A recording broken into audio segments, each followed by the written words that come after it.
시청자 여러분 안녕하십니까? 헬로티비 뉴스입니다. 자, 김난영 아나운서. 네. 2022학년도 수능이었잖아요. 그렇죠. 갈수록 수능 응시생이 감소하고 있다는 사실 혹시 알고 계셨나요? 네, 안 그래도 그렇다고 하던데 출생률이 낮다 보면은 갈수록 더 줄어들 것 같아요. 네, 올해는 한 50만 명 정도가 응시했다고 하는데 네. 제가 수능을 봤던 약 10년 전하고 비교를 하면 20만 명이나 감소한 수치라고 합니다. 자, 그렇다 보니까 수능 점수가 필요 없는 대학이 10곳 중에 7곳이나 된다고 하더라고요. 야, 이대로 가면은 그럼 뭐 아예 수능이 필요 없는 날이 올지도 모르겠다는 생각도 드는데요. 네. 학생들이 자신의 꿈을 펼칠 수 있도록 교육 환경과 입시 제도를 교육 당국이 좀 잘 다듬어야 하지 않을까 싶습니다. 네, 모쪼록 응시생 모두가 원하는 결과 얻기를 바라면서 헬로티비 뉴스 시작하겠습니다.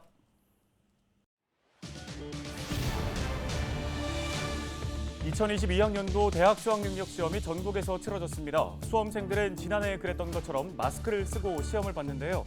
올해 수능날 풍경을 카메라에 담았습니다.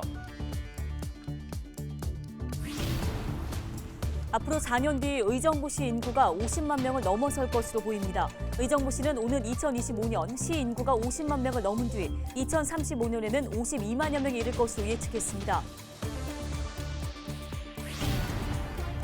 요소수 품귀 사태를 틈타 중국에서 요소수 8,200리터를 불법 수입해 유통한 일당이 경찰에 붙잡혔습니다. 이들은 중국에서 요소수를 들여와 국내 물류 창고에 쌓아둔 뒤 소비자 가격보다 6배 비싸게 판 것으로 알려졌습니다. 김장철을 맞아 김장 재료를 불법 제조 판매한 업체가 경기도 단속에 적발됐습니다. 관련 소식 취재했습니다.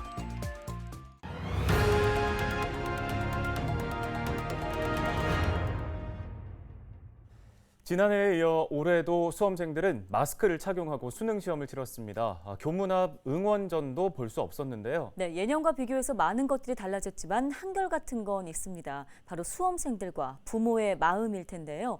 올해 수능날 풍경을 김진재 기자가 카메라에 담아왔습니다.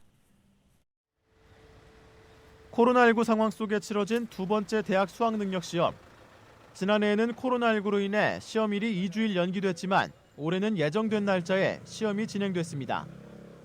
올해도 지난해와 마찬가지로 학교 앞은 응원전 없이 차분한 분위기였습니다. 마스크를 착용한 수험생들은 체온 측정과 손소독을 마친 뒤 시험장에 입실했습니다. 원격 수업과 대면 수업을 병행하며 다사다난한 2년을 보낸 수험생들은 그동안 해온 노력이 헛되지 않길 간절히 바라는 마음입니다. 매우 떨려요. 어제부터 잠도 별로 못 자가지고 준비한 게 많은데 최대한 열심히 제가 목표를 한 만큼 열심히 볼까 해요. 올해는 수능 시험 전 대부분의 수험생들이 백신 접종을 마쳤습니다. 지난해와 달리 시험 중 책상 칸막이는 설치하지 않았습니다. 줄다리기를 이어오던 경기 지역 버스 노조와 사측이 이날 새벽 합의점을 찾으면서 우려했던 수능날 아침 교통대란도 발생하지 않았습니다. 혹여나 시험에 지장을 줄까 코로나19와 버스 파업 소식 등에 마음 졸이던 학부모들은 무사히 시험장으로 향한 자녀를 보며 그저 실수만 하지 않길 기도했습니다. 실수만 안 했으면 좋겠어요. 아니 친구들 같이 가길래 화이팅 해준 거고요. 잘 하고 왔으면 좋겠습니다. 올해 수능 응시생은 51만여 명. 코로나19 확진 판정을 받거나 자가격리 조치된 수험생 173명은 병원을 비롯한 별도 시험장에서 수능을 치렀습니다. 수능 성적 통지표는 약 3주 뒤인 다음 달 10일 수험생들에게 배부될 예정입니다. 헬로티비 뉴스 김진재입니다. 요소수 품귀 사태를 틈타 중국에서 요소수 8,200리터를 불법 수입해 유통한 일당이 경찰에 붙잡혔습니다. 경기 북부경찰청은 긴급 수급 조정 조치 위반 등의 혐의로 중국인 A씨 등 6명을 검거했다고 밝혔습니다. A씨 등은 지난 12일 중국 청도에서 촉매제 검사를 받지 않은 요소수 8,200리터를 불법 수입한 혐의를 받고 있습니다. 이들은 이 요소수를 국내 물류 창고에 쌓아두고 소비자 가격보다 6배 비싸게 판 것으로 알려졌습니다. 경찰은 일당이 보관해온 요소수를 봉인했고 시료 검사에서 이상이 없으면 시중에 유통할 예정입니다. 김장철을 맞아 김장 재료를 불법 제조 판매한 업체가 경기도 단속에 적발됐습니다.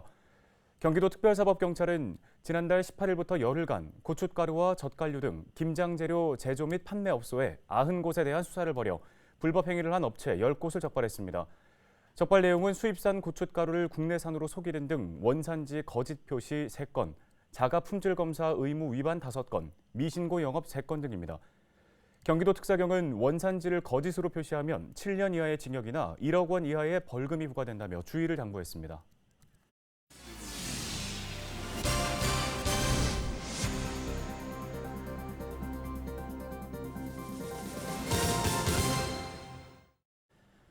앞으로 4년 뒤 의정부시 인구가 50만 명을 넘어설 것으로 보입니다. 의정부시는 오는 2025년 시 인구가 50만 명을 넘은 뒤 2035년에는 52만여 명에 이를 것으로 예측했습니다. 이는 아파트 건설에 따른 인구 유입에 따른 것으로 현재 의정부시 인구는 지난달 말 기준 46만여 명입니다. 당초 의정부시는 2035년 목표 인구를 53만여 명으로 잡았으나 저출산 등을 고려해 9천 명가량 하향 조정했습니다. 신용등급이 낮지만 급하게 돈이 필요하실 때 고금리의 사금융으로까지 눈 돌리시는 분들 있으실 텐데요. 이런 분들을 위해 경기도가 저금리로 돈을 빌려주는 극저 신용대출 사업을 시행하고 있습니다. 네, 은행 문턱이 높은 분들은 관심 가져보시는 것도 좋을 것 같습니다. 최지영 기자입니다. 현재는 자활기업에서 사무직원으로 근무 중인 김남석 씨. 건강 악화로 운영하던 대형 학원을 폐업하면서 이혼과 생활고를 겪게 됐고 채무는 눈덩이처럼 불어났습니다. 파산 신청 후 면책을 받았지만 형편은 아직도 녹록지 않습니다. 어머니가 갑자기 아팠는데 약값조차 감당할 수 없을 지경. 지난해 경기도에서 극저신용대출 50만 원을 빌려 급한 불을 껐습니다. 그때 얼마나 좀 마음이 편했는데요. 이게 승근이 이제 하루하루 살아가는 입장에서 보면 그 압박이 굉장히 커요. 아니었으면 아마 지금 어머님이 일어나서 걷기도 힘드셨을 거예요. 평상시 그냥 생계에서 쪼개서 하려면은 뭐 다달이 또 내야 되고 굉장히 오랜 시간 동안 힘들어야 되는데 이제 그런 대출을 통해 가지고 이걸 이제 한 번에 해결할 수 있는 거니까 굉장히 큰 도움이죠. 김남용 씨도 경기도의 극저신용대출 100만 원이 가족을 부양하는 데 큰 힘이 됐습니다. 코로나19로 어려운 때 내 자녀의 학용품과 식비 등 그야말로 긴급 생계 자금이 돼줬습니다. 저희가 이제 코로나가 터지고 나서 얼마 안 되는 시기고 하니까 돈이 모자랄 시기 때문에 나갈 활동을 못 하잖아요. 그러다 보니까 아무래도 식비 쪽으로 쓰고 애들 필요한 것 쪽을 많이 썼죠. 일단은 급한 불 같은 거나 돈 필요할 때는 그거를 썼고 대처를 했고. 경기 극저신용대출은 경기도가 작년부터 시작했습니다. 처음엔 신용등급이 낮은 경기도민을 대상으로 심사 없이 50만 원까지 빌려주다가 지금은 다양한 형태의 대출로 세분화했습니다.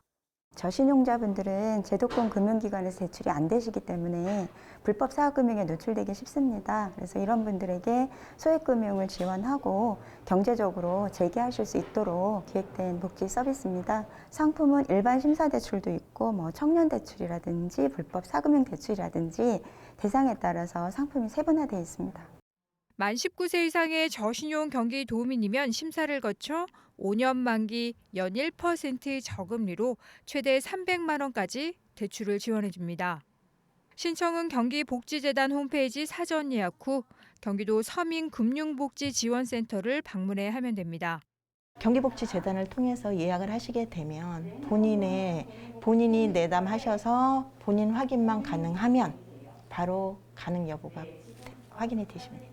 현장에서 대출 가능 여부를 바로 알 수 있는데 신용점수 나이스 724, KCB 655점 이하 경기도민은 누구나 손쉽게 이 사업을 이용할 수 있다는 설명입니다. 경기도는 내년에도 이어갈 예정. 대출 사업과 연계한 재무관리나 재기지원 프로그램도 기획 중입니다. 또 조기 상환한 대상에 한해 재대출을 해주는 방안도 마련 중입니다. 경기지TV 최지연입니다.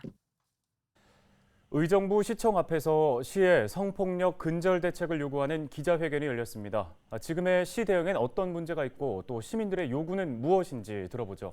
네, 성폭력 없는 의정부 만들기 시민 모임 박정민 공동대표를 전화 연결해 이야기 나눠보겠습니다. 자, 대표님 안녕하십니까? 네, 안녕하십니까? 네, 자 먼저 시청 앞에서 기자회견을 열게 된 배경이 무엇인지요? 작년 말에 한 복지관의 그 관장이 직원을 성추행하는 사건이 발생을 했습니다. 그 사건이 알려지면서 저희 대책위가 구성이 됐고 사건에 대해서 대응하는 움직임이 있었는데요. 그런데 이제 관리감독 권한이 있는 의정부 시청이 그 사건을 되게 소극적으로 대하는 모습을 저희가 봤어요. 물론 이제 복지관 위탁을 다른 업체로 변경도 하고 가해자가 뭐 관장직에서 물러나는 것도 사실이긴 한데 딱 거기까지만이 시의 역할이다라고 말하는 거예요. 2차 가해를 했던 부분은 전혀 손도 못 대고 또 그 직원들은 그대로 또 일을 하고 있는 상황에서 피해자만 일을 그만두는 상황이 된 거죠. 이런 모습을 보면서 저희 대책위 구성원들이 모두 의정부시 내에 있는 기관들에 대해서도 한번 들여다봐야겠다. 감시하는 역할을 해야겠다. 이렇게 좀 마음을 모으게 됐고 그래서 성폭력 없는 의정부 만들기 시민 모임이라는 단체로 활동을 다시 시작하게 되었어요. 그래서 이런 유사한 사례들이 발생하지 않도록 시청에 좀 더 적극적인 자세를 촉구하자.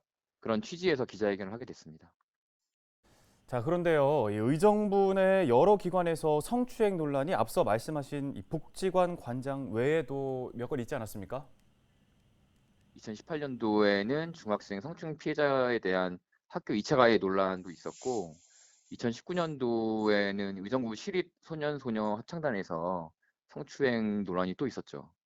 그리고 아까 말씀드린 대로 2020년도에는 복지관 성추행 사건을 비롯해서 의정부 시청 내에서도 성추행 사건이 있었습니다. 네, 이런 불미스러운 일이 발생하는 이제 원인을 파악하는 게 가장 중요할 것으로 보이는데요. 이 부분에 대해서 어떻게 보고 계십니까? 성추행 사건이 발생을 하면 그 형식적으로 또 소극적으로 대응하는 게 아니라 이 사건을 뭐 조용히 덮고 넘어가는 것처럼 그렇게 하는 것이 아니라 2차 가해에 대해서도 적극적으로 대응을 하고 그리고 피해자들에 대해서도 더욱더 적극적으로 보호하는 모습이 있어야 되는데 이런 사건들이 발생하고 대응하는 모습들을 보면 굉장히 미흡하고 또 그런 미흡한 모습들이 결국엔 표본이 돼서 똑같은 일들이 재발된다고 좀 보이고요. 네, 의정부시의 적극적인 대응이 좀 아쉬운데요. 문제 반복을 막기 위해서 어떤 조치가 필요하다고 보십니까? 이렇게 시청 자체 조사만으로는 한계가 있어 보이기 때문에 저희는 이제 외부 전문가를 포함해서 민간 합동으로 팀을 구성해야 된다. 그래서 유관기관들부터 전수조사를 하고 사전 교육에서부터 아까 앞에서 이제 말씀드린 건 사건과 같은 유사한 사례라든지 아니면 현장에서 일하는 직원들이 그동안 이제 여러 어려움으로 인해서 이제 말하지 못했던 부분들에 대해서도 충분히 들어볼 수 있는 좀 기회를 마련하자는 겁니다. 그래서 지금보다는 더 적극적이고 더 현실적인 대응 체계를 마련해야 된다. 이게 저희 단체의 의견입니다. 네, 도움 말씀 여기까지 듣겠습니다. 성폭력 없는 의정부 만들기 시민 모임 박정민 공동대표였습니다.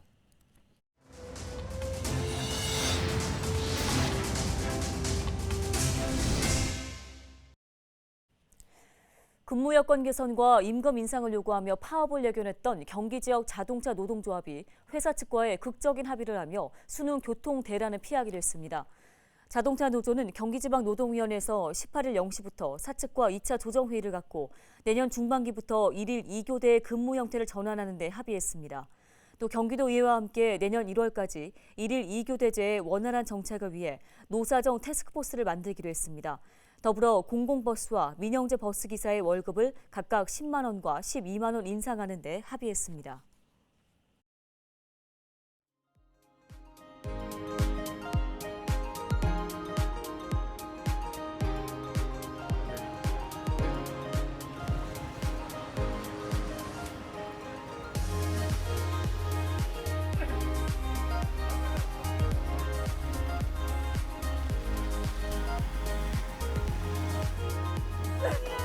이거 엄청난 도전이야. 할 수 있어. 화이팅. 잘될 수 있다.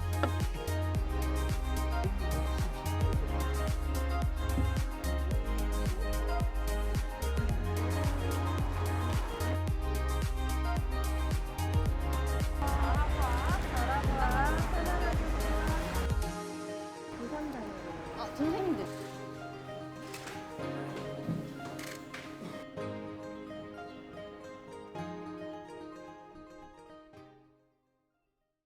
오늘 저희 헬로티비 뉴스가 준비한 소식은 여기까지입니다. 시청해주신 여러분 고맙습니다.